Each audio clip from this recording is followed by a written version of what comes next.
Salam jumpa pemirsa, bagaimana kabar Anda hari ini?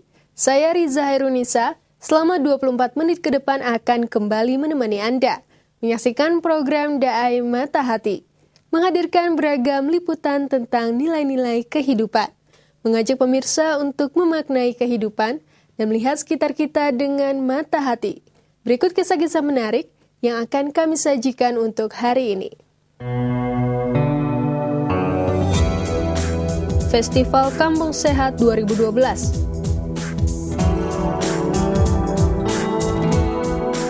Di balik makna takjil. Dalam meningkatkan pengetahuan dan kesadaran kesehatan masyarakat, LKC Dompet Duafa mengadakan program Festival Kampung Sehat selama bulan Ramadan di 5 kota di Indonesia. Salah satunya bertempat di kantor Kelurahan Muncul, Kecamatan Setu, Tangerang Selatan pada hari Selasa lalu. Berikut liputan selengkapnya.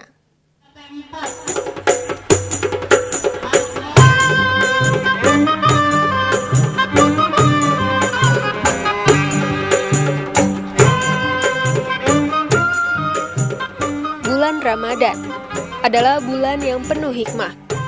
Berbagi nikmat dengan sesama di bulan ini banyak dilakukan oleh masyarakat. Hal ini juga yang dilakukan oleh layanan kesehatan cuma-cuma Dompet Duafa.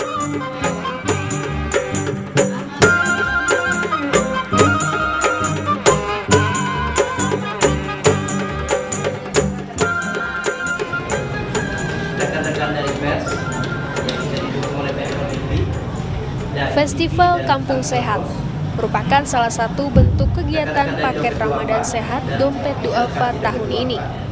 Layanan kesehatan cuma-cuma atau LKC Dompet Duafa adalah bentuk edukasi kesehatan pada komunitas-komunitas yang ada di masyarakat, khususnya di kantong-kantong kemiskinan. Kalau dia tidak mampu, maka selama bulan Ramadan, Festival Kampung Sehat diadakan di 5 kota di Indonesia. Salah satunya di kantor Kelurahan Muncul, Kecamatan Setu, Tangerang Selatan.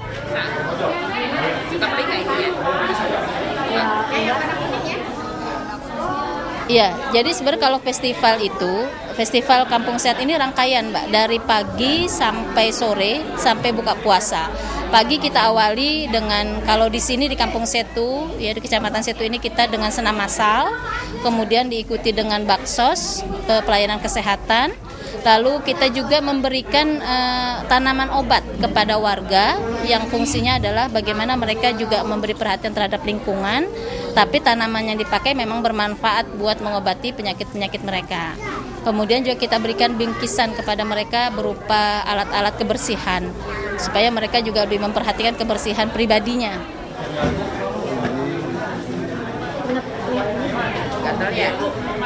Bentuk kegiatan yang diselenggarakan diantaranya aksi layanan sehat atau pengobatan gratis dan pemberian paket kesehatan untuk 300 duafa di wilayah tersebut. Keterlibatan kami dari Forum Komunikasi Kota Sehat Kecamatan Setu sebagai pendampingan dalam rangka kegiatan Festival Kampung Sehat dari LKC Dompet Duafa. Jadi kami meliputi dua tatanan, yaitu dari tatanan kesehatan lingkungan yang disebut Kesling dan kesehatan masyarakat. Yang termasuk Kesling adalah diantaranya seperti tentang persampahan dari TPST, kemudian dari BLHD gitu. Dengan dinas kesehatan adalah yang menyangkut kesehatan masyarakat. Seperti kesehatan masyarakat diantaranya adalah menyangkut kegiatan yang seperti ini adalah bantuan dari Dompet Duafa, yaitu berupa pengobatan secara gratis atau cuma-cuma. 1344 Hijriah di Kelurahan Muncul, saya nyatakan. Serangkaian acara lainnya juga diadakan seperti penandatanganan kesepakatan bersama masyarakat untuk berkomitmen menjaga kebersihan dan kesehatan lingkungan, lomba cerdas cermat kesehatan dan pemberian sarana kesehatan untuk lingkungan. membuang sampah pada tempatnya agar lingkungan kita sehat. Harapan saya sebagai Lurah Muncul sangat positif sekali. Karena apa, dengan adanya Kampung Sehat LKC Dompet Peduli, artinya sangat membantu warga kami yang kurang mampu. Ini khusus kaum duafa, kaum yang tidak mampu untuk mendapat pelayanan kesehatan cuma-cuma, alias gratis, tidak bayar. Harapan Lurah Muncul ke depannya barangkali tidak hanya LKC aja, ada yayasan manapun kalau membantu di Lurah Muncul, insya Allah saya akan kerjasamanya. Ambilan saya ini kerjasama semua pihak, dari LKC, dari namanya panitia lokal, kelurahan, dan semua unsur masyarakat, RT RW mendukung program ini sehingga sukses acara kegiatan ini ada di Kelurahan Muncul, Kecamatan Saja, Kota Tangerang Selatan. Untuk beberapa jam saja, dengan demikian kita bisa menyelami. Masyarakat Kelurahan Muncul, Kecamatan Setu, Tangerang Selatan, yang mengikuti rangkaian acara Festival Kampung Sehat ini sangat antusias dan semangat untuk membantu orang-orang yang lemah dan kesusahan. Menurut saya sangat membantu ya, apalagi bagi yang kurang mampu gitu. Selain itu juga bisa mendapatkan obat-obatan gratis, terus setelah pengetahuan yang lainnya juga. Ya, menurut saya bagus sekali bagi ini untuk orang kaya macam saya gitu, sangat membantu gitu. Bapak Ahmad. Harapan saya ya Bapak Ahmad sering-sering diadakan karena ini betul-betul membantu. Di dalam tubuh yang sehat, terdapat jiwa yang kuat. Festival Kampung Sehat ini menjadi salah satu bentuk yang mendorong masyarakat setempat untuk peduli dengan lingkungan bersih dan kesehatan diri masing-masing. Karena dengan menjadi sehat, manusia dapat lebih produktif dan punya harapan hidup yang lebih baik. Banyaknya media informasi dewasa ini membuat pengaruh media terhadap masyarakat begitu tinggi. Untuk itu, diperlukan pendidikan literasi media bagi tiap lapisan masyarakat. Inisiatif pun muncul. Remo TV didirikan sebagai salah satu komunitas yang peduli terhadap tontonan sehat.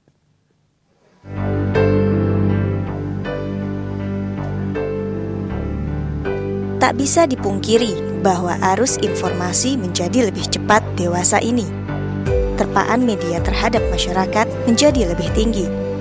Untuk itu diperlukan kesadaran tertentu bagi masyarakat agar mampu memilah informasi yang dibutuhkannya.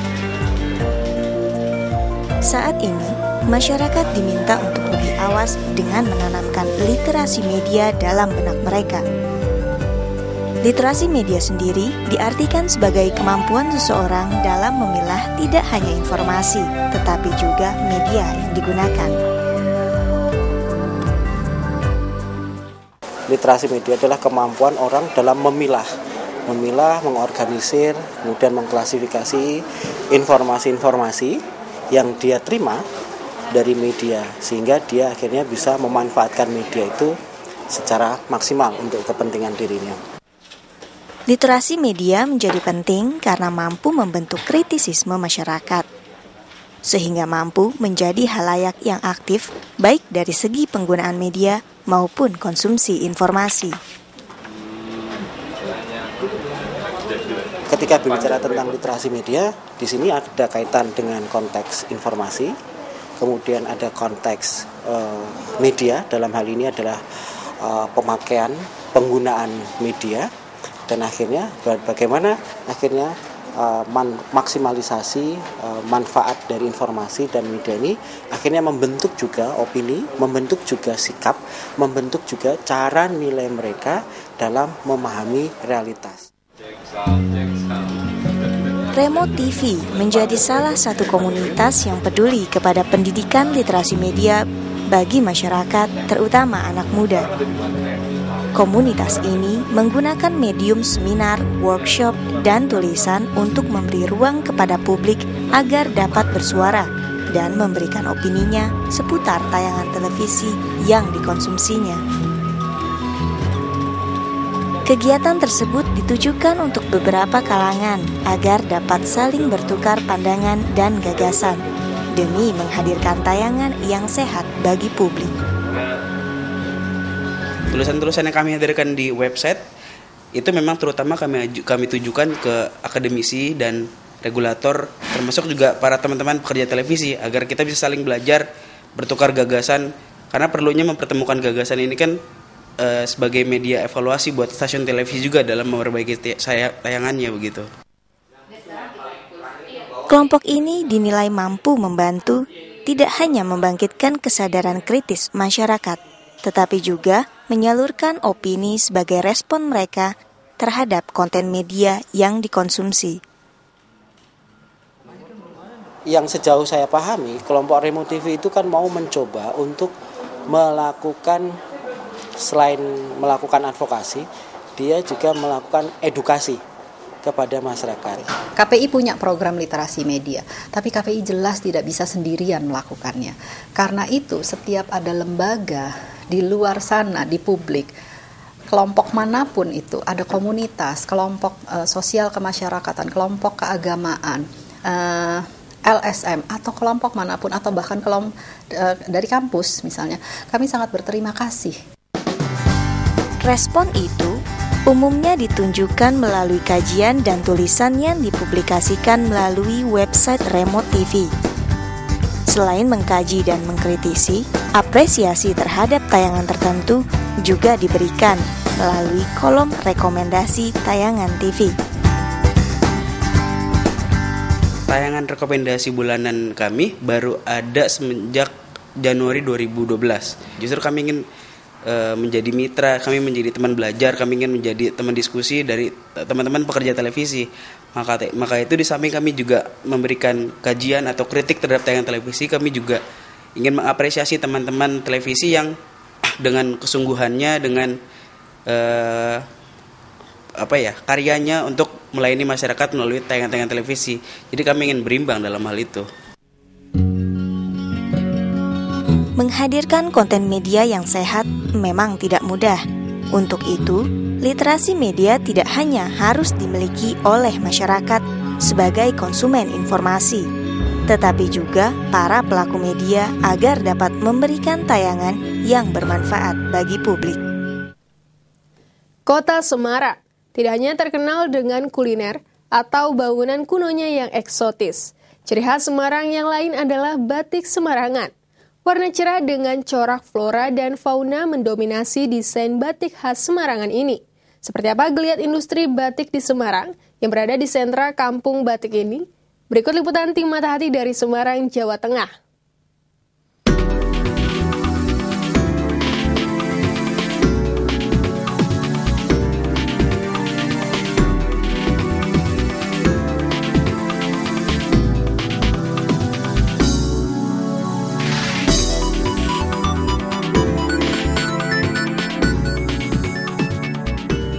Selain makanan dan wisata kota lama, batik Semarang juga menjadi sesuatu yang khas di kota Semarang.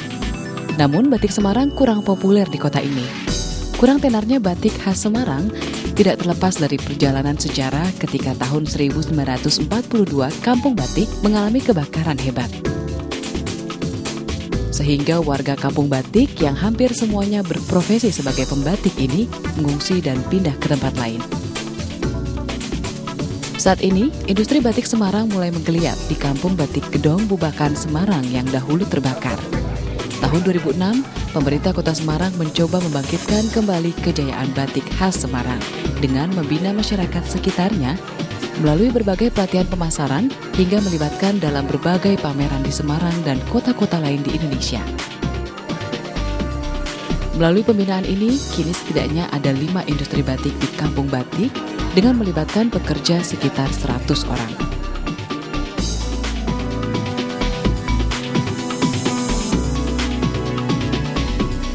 Salah satu perajin batik yang menjadi binaan pemerintah Kota Semarang adalah industri batik yang dikelola oleh Windy dan suaminya Eko Haryanto. Pasangan suami istri ini membangkitkan batik Semarang motif pesisir yang cenderung berwarna cerah dengan lukisan flora dan fauna.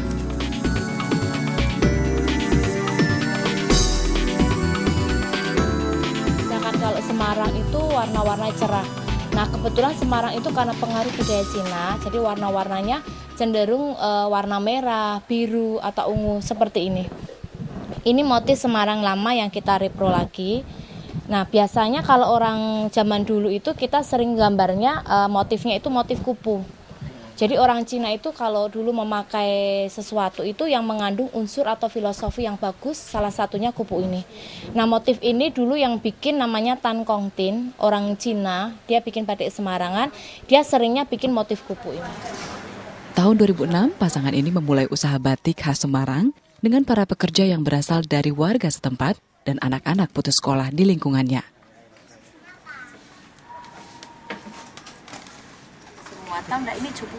Iin dan Eko mempertahankan pembuatan batik dengan cara tradisional. Setiap tetes malam yang ditorehkan menjadi tekad para pembatik untuk membangkitkan kembali kejayaan batik khas Semarang. Keseriusan Iin dan Eko membuahkan hasil. Industri batik yang mereka kelola selalu mendapatkan pesanan untuk dijual di Semarang ataupun di kota lain. Ya, batik Semarang. Monggo Bapak, ini yang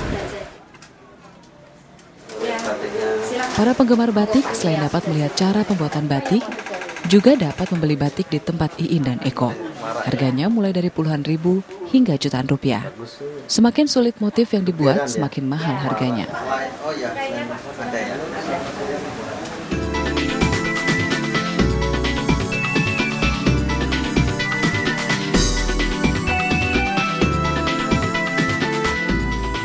Batik Semarang kini tengah menggeliat untuk menjadi tuan rumah di negeri sendiri.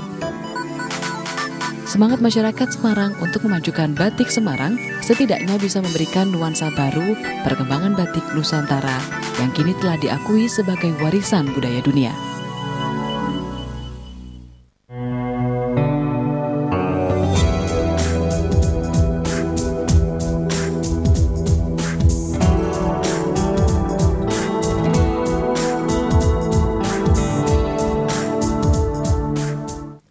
Berbuka puasa adalah waktu yang ditunggu-tunggu di bulan Ramadan. Takjil dikenal masyarakat sebagai makanan yang disantap di awal waktu berbuka. Namun, takjil memiliki makna tersendiri yang berbeda dari persepsi orang selama ini. Pemirsa, berikut liputan tentang makna takjil.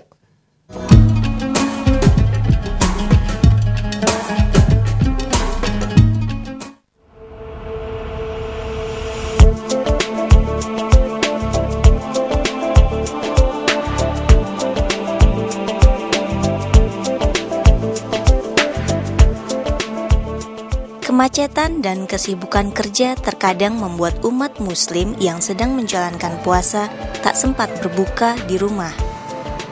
Selain berbuka di jalan, terkadang mereka singgah di masjid sekaligus melakukan ibadah sholat maghrib berjamaah.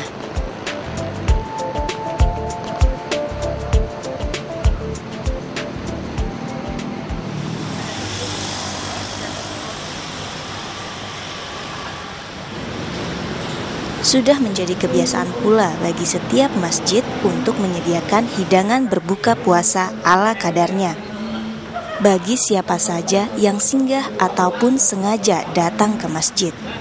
Seperti yang dilakukan oleh pengurus Masjid Istiqomah di Jalan Tengku Arif, Kebayoran Lama.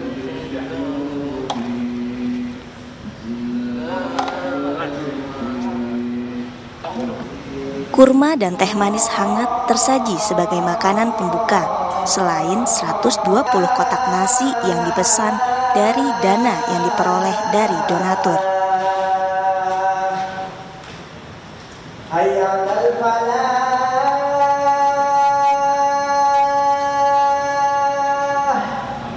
Jadi terutama manfaatnya itu memudahkan bagi para musafir yang rumahnya jauh, kemudian bisa buka bersama di sini.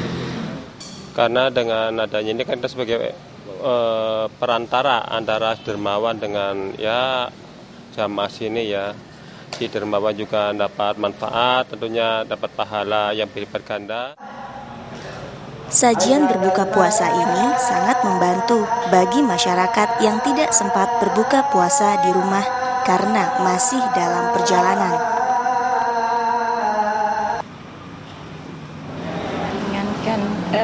ya bagi yang berbuka puasa. Kita kan saya tadi melihat di jalan yang pengguna jalan itu berebutan di jalan untuk bisa menyegerakan berbuka puasa. Jadi dengan adanya takjil di masjid ini sangat bermanfaat sekali bagi kami yang terjebak kemacetan di jalan. Ya enak kayak gitu ya, ya sejahtera lah gitu, bagus gitu ibaratnya ada. Ya bagus sih kalau ada kayak ginian gitu. Jadi di setiap masjid juga ada sih kalau saya lihat kayak gini, bagus emang buat amal lah ibaratnya gitu.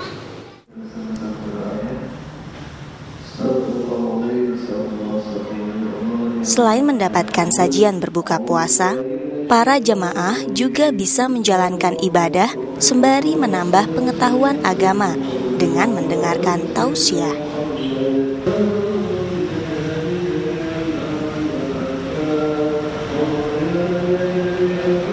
Kita sebagai pengurus ya tentunya akan melayani masyarakat ya, tentunya mempermudah para jamaah dalam beribadah, terutama dari mulai buka puasa bersama, kemudian nanti sholat isya, ceramah, dan nanti ada tarawih.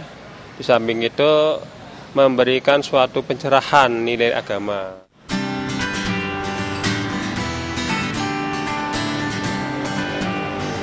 Pada zaman Nabi Muhammad, masjid tidak hanya berfungsi sebagai tempat ibadah, namun juga sebagai sarana membangun umat.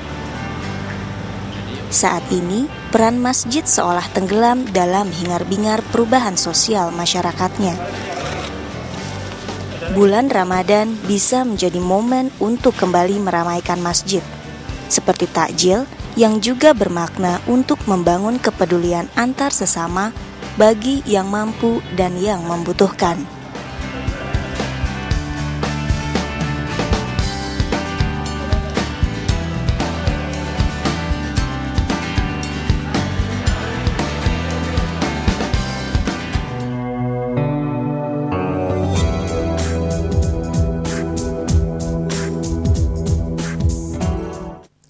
Tidak terasa 24 menit sudah kami menemani Anda. Jangan lupa untuk menyaksikan program Da'ai Mata Hati Senin sampai Jumat di waktu yang sama dan temukan kisah-kisah menarik lainnya. Pemirsa, jika Anda mempunyai kritik atau saran, silahkan email di alamat berikut. Sekian perjumpaan kita, lihat sekitar kita dengan mata hati. Sampai jumpa dan selamat berakhir pekan.